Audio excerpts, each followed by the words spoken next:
Hello everyone, welcome back to the series of all India bar exam previous year question paper. और आज हम बात करने वाले हैं 25 क्वेश्चंस ऑफ सीआरपीसी। और अभी तक हमने टॉप 50 क्वेश्चंस कंप्लीट कर लिए हैं, तो चलिए स्टार्ट करते हैं। हमारा आज का पहला क्वेश्चन है, the FIR gives information of. FIR इनमें से कौन सा इंफॉर्मेशन प्रोवाइड करता है? Report to the magistrate about inquiry conducted by a police officer, report submitted to the court by the investigation officer in a criminal case, commission of a cognizable crime, या फिर none of the above। हम बात कर रहे हैं FIR के बारे में, मतलब फर्स्ट इंफॉर्मेशन रिपोर्ट। उसमें क्या लिखा रहता है, वो क्या सा रिपोर्ट होता है। Okay, correct answer to this question is option 3, that is FIR में commission of a cognizable crime के बारे में बात करी गई है। हमारा नेक्स्ट क्वेश्चन है, control over subordinate courts shall be vested in the। control over subordinate court shall be vested in the high court, supreme court, chief minister या गवर्नर। सबॉर्डिनेट कोर्ट का कंट्रोल रहता है हमारे हाई कोर्ट के पास। Correct answer to this question is option 1। The next question is, under which of the following sections of the CRPC police can arrest an accused without a warrant? हमने कल बात करी थी समन के बारे में। समन का फॉर्म दिया हुआ था सेक्शन 61 में। समन के बाद हमें वारंट के बारे में बात करना है, लेकिन यहाँ पर पूछा जा रहा है कि पुलिस अरेस्ट कर सकता है किसी भी एक्यूज पर्सन को बिना किसी वारंट के, इनमें से कौन से सेक्शन में? मैंने बोला था आपको चैप्टर रेंज अगर याद हो जाए तो कई सारे क्वेश्चंस आपके उससे बन सकते हैं। तो हमारा अरेस्ट का चैप्टर स्टार्ट होता है from section 41 to section 60A। मतलब सेक्शन 40 तो ऑलरेडी ऑप्शन में नहीं रहेगा, सेक्शन 37 भी नहीं रहेगा, ठीक है। और सेक्शन 53 का सही आंसर है ऑप्शन 3। ये थोड़ा सा अलग हो गया है, option 3 is the correct answer, ठीक है। That means section 41 is the correct option. इसमें बात करी गई है कि पुलिस कब किसी पर्सन को बिना किसी वारंट के अरेस्ट कर सकता है। इसमें वो सारे प्रोविजंस के बारे में बात करेगा, ठीक है। हमारा नेक्स्ट क्वेश्चन है, police can seek a bond from good behaviour. Police can seek a bond for good behaviour under section 109 and 110 of CrPC from. किससे पुलिस गुड बिहेवियर का बॉन्ड भरवा सकता है, ठीक है। हमने इस क्वेश्चन को भी डिस्कस करा था कल। थोड़े से ऑप्शंस अलग थे, थोड़ा सा पैटर्न अलग था, लेकिन ऑलमोस्ट सिमिलर ही था वो। तो गुड बिहेवियर से रिलेटेड यहाँ पर बात करी जा रही है। हमारे पास ऑप्शन है habitual offenders, white collar criminals, jail inmate या नन ऑफ द अबव। तो हैबिचुअल ऑफेंडर्स के बारे में बात करी जा रही है as per section 110 of CrPC, ठीक है। सेक्शन 109 यहाँ पे हम कट कर देते हैं। सेक्शन 110 में हैबिचुअल ऑफेंडर्स की बात होती है और हम उनसे मैक्सिमम 3 साल तक का बॉन्ड भरवा सकते हैं, 3 इयर्स तक का, ठीक है। The next question is, in the tort of conspiracy, the purpose of combination must be to। conspiracy की बात हो रही है, तो वहां purpose of combination must be to violate legal right of the victim, cause damage to the victim, obtain benefit for the combiners या perfect the interest of combiners।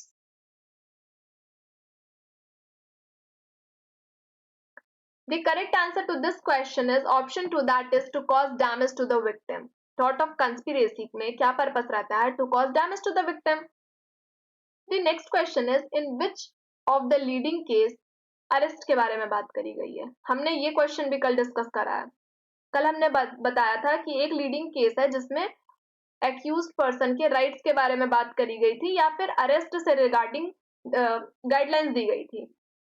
वही same question अब फिर पूछा जा रहा है।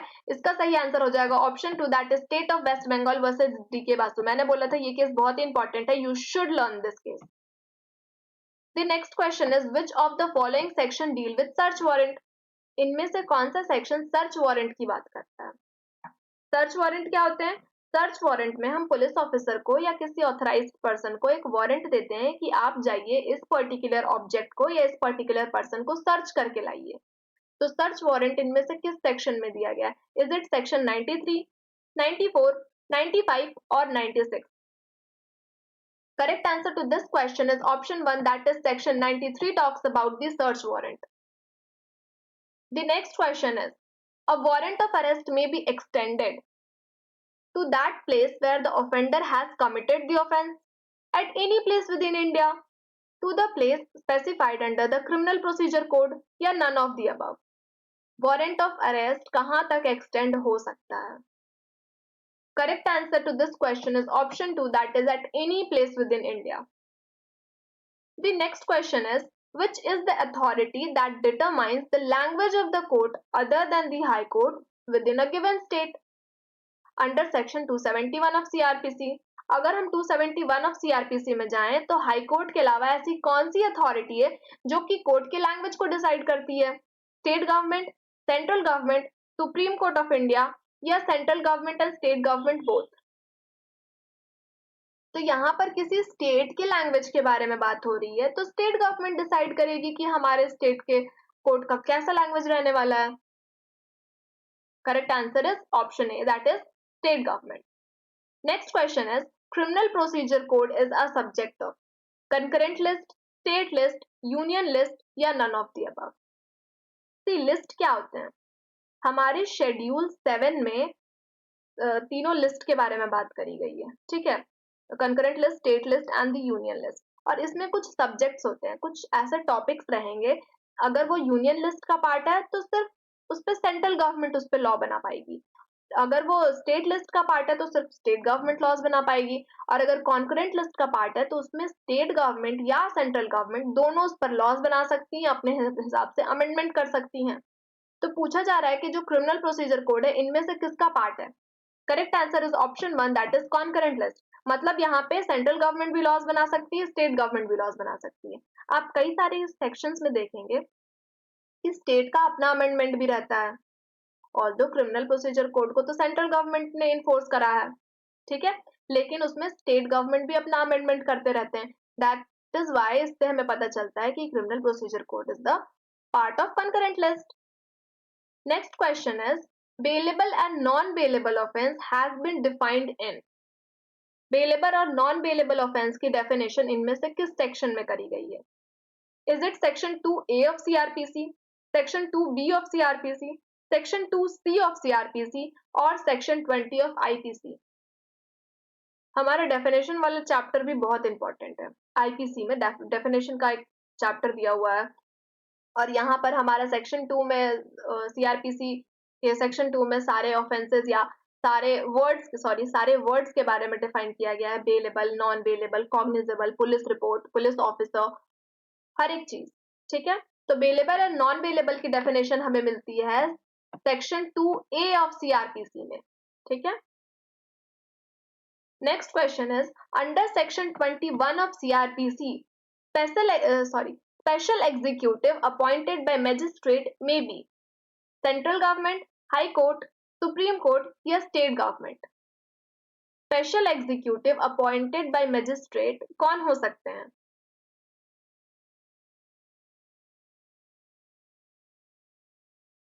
Correct answer to this question is option 4, that is state government. Special executive को state government के द्वारा अपॉइंट करा जाएगा, ठीक है. Next question is, police may carry out personal search on an arrested person. Police personal search भी किसी arrested person का कर सकती है, इनमें से किस सेक्शन के अकॉर्डिंग?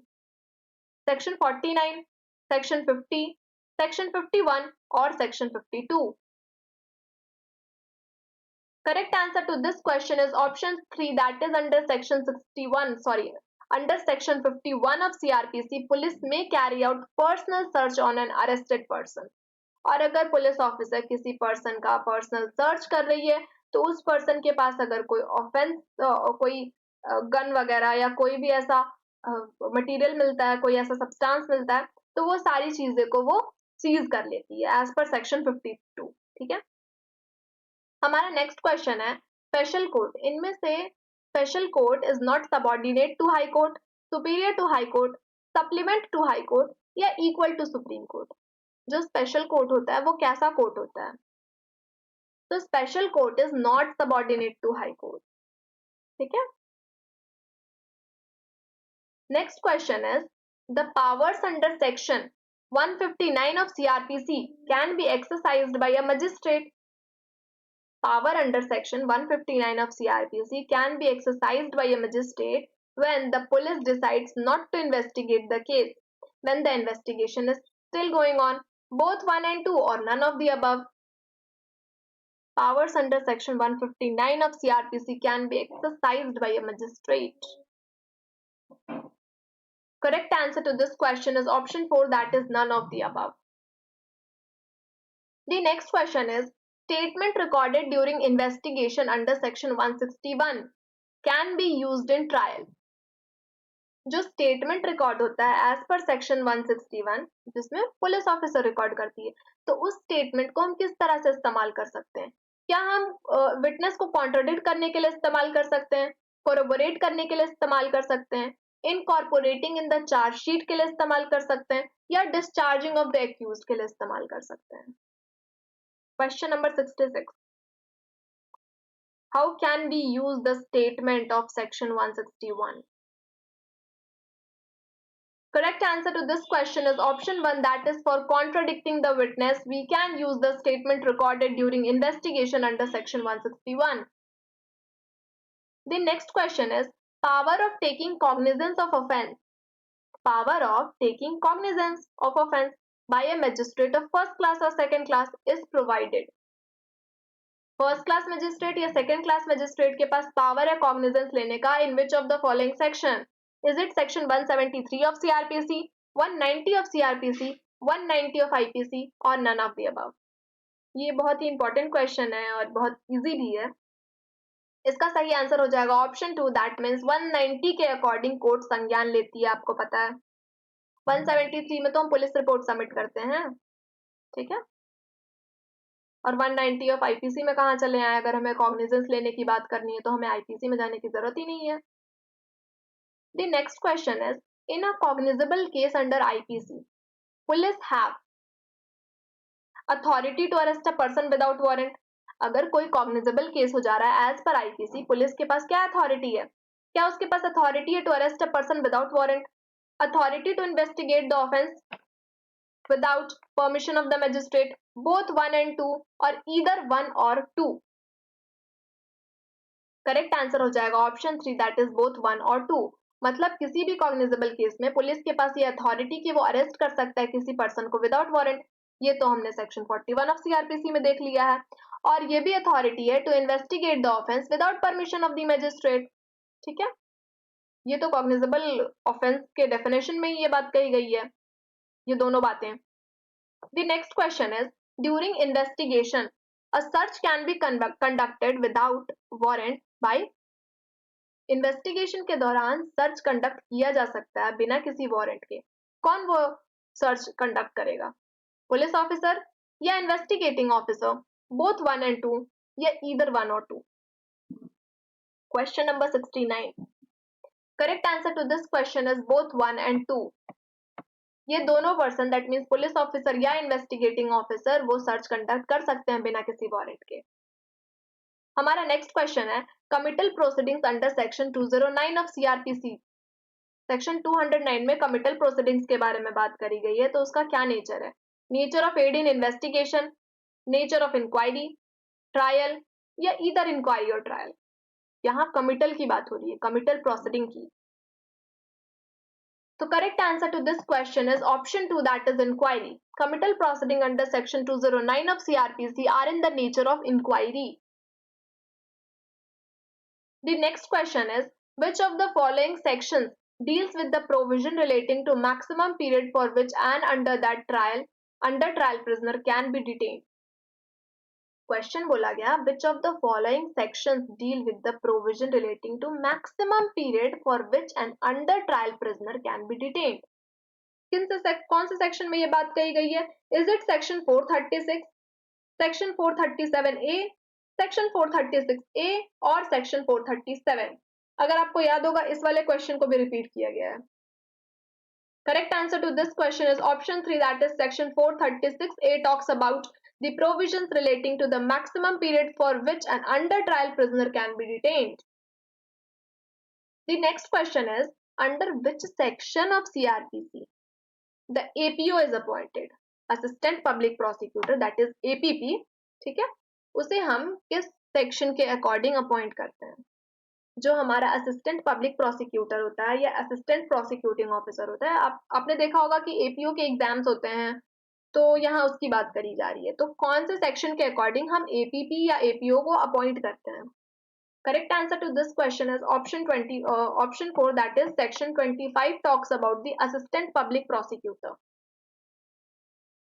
स्टेट गवर्नमेंट चाहे तो कोई भी लॉ या कोई भी एलिजिबिलिटी क्राइटेरिया लगा सकती है for the appointment of that public prosecutor, assistant public prosecutor, ठीक है। Which of the following section enables the court to cancel a bond and bail bond? See section, ये इसके बारे में बता दूं, सेक्शन 25 में तो हमें असिस्टेंट पब्लिक प्रोसिक्यूटर की बात मिलती है और सेक्शन 24 में हम पब्लिक प्रोसिक्यूटर्स के बारे में बात देखते हैं। पब्लिक प्रोसिक्यूटर्स जो सरकारी वकील होते हैं, उन्हें एग्जाम के थ्रू उन्हें उनकी अपॉइंटमेंट नहीं होती है। जैसे एपीपी या एपीओ के तो एग्जाम्स होते हैं, प्री मेंस इंटरव्यू, जैसे हमारा जुडिशरी का प्रोसेस होता है, ऑलमोस्ट सिमिलर रहता है एपीपी के लिए भी। लेकिन जो पब्लिक प्रोसिक्यूटर होते हैं, उनके पास एक्सपीरियंस होना चाहिए, एक्सपीरियंस के बेसिस पर उन्हें पब्लिक प्रोसिक्यूटर बनाया जाता है। तो पब्लिक प्रोसिक्यूटर के बारे में हमें सेक्शन 24 में मिलता है, they are known as PP, और 25 में हमें असिस्टेंट पब्लिक प्रोसिक्यूटर के बारे में बात होती है, दैट इज एपीपी, ठीक है। कंफ्यूज नहीं होइएगा, सबसे पहले पीपी की बात हो रही है सेक्शन 24 में, एपीपी की बात हो रही है 25 में, क्योंकि पीपी बड़ा होता है फिर एपीपी आते हैं, तो 24 25। Alright, the next question is, which of the following sections enables the court to cancel the bond and bail bond? कौन से सेक्शन के अकॉर्डिंग हम बॉन्ड या बेल बॉन्ड को कैंसिल करते हैं? इस वाले क्वेश्चन को भी रिपीट किया गया है। इज इट सेक्शन 446A, 446, 448 और सेक्शन 450? अगर आपने कल का वीडियो देखा होगा तो आपको ये क्वेश्चन याद आ जाएगा कि करेक्ट आंसर तो ऑप्शन 1 है, that is 446A talks about the court to cancel the bond and bail bond. The next question is, where a magistrate of first class passes only the sentence of fine not exceeding ₹100. जब magistrate ने पास करा sentence of fine जो कि 100 रुपए तक का है, against this order appeal हम कहाँ कर सकते हैं? कौन से कोर्ट में? In the court of CJM, in the court of chief metropolitan magistrate that is CMM, both 1 and 2 या नॉन ऑफ द अबव? अगर कोई भी फर्स्ट क्लास मैजिस्ट्रेट आपको ₹100 तक का फाइन का सेंटेंस दे रहा है, तो हम उसके अगेंस्ट अपील नहीं कर सकते हैं, इसीलिए करेक्ट आंसर हो जाएगा नन ऑफ द अबव। और अगर हम सीएमएम की बात कर रहे हैं तो मेट्रोपॉलिटन मजिस्ट्रेट का प्रोविजन हमारे बीएनएसएस के अकॉर्डिंग हटा दिया गया है। सारे या तो फर्स्ट क्लास जज होंगे या सेकंड क्लास जज होंगे, मेट्रोपॉलिटन मजिस्ट्रेट जैसा कोई पोस्ट नहीं है, ठीक है। The final question, the provision relating to compoundable offense is provided under which of the following section? ये क्वेश्चन भी हमने कल डिस्कस करा था। तो देख सकते हैं एआईबी में कई सारे क्वेश्चंस रिपीट हो रहे हैं, तो अगर आप ये वीडियो को ध्यान से देखते हैं और मेरे सारे वीडियोस जिनमें भी मैंने एमसीक्यूज कराए हैं, प्रीवियस ईयर क्वेश्चन पेपर मैं करा रही हूँ, इसीलिए अगर आप सारे वीडियोस को अगर एक बार भी ध्यान से देख रहे हैं तो आपके कई सारे क्वेश्चन के रिपीट होने की संभावना है जो आपके एआईबी के एग्जाम में पूछे जा सकते हैं अगले महीने, ठीक है। यहाँ बात हो रही है कंपाउंडेबल ऑफेंस के बारे में और इसके बारे में हमने कल डिस्कस करा था, तो हमारा सही ऑप्शन हो जाएगा option 2, that is section 320 talks about the compoundable offence. इसी के साथ हमारे आज के 25 क्वेश्चंस कंप्लीट हो जाते हैं। मिलेंगे हमारे नेक्स्ट वीडियो में, स्टे ट्यून्ड, थैंक यू।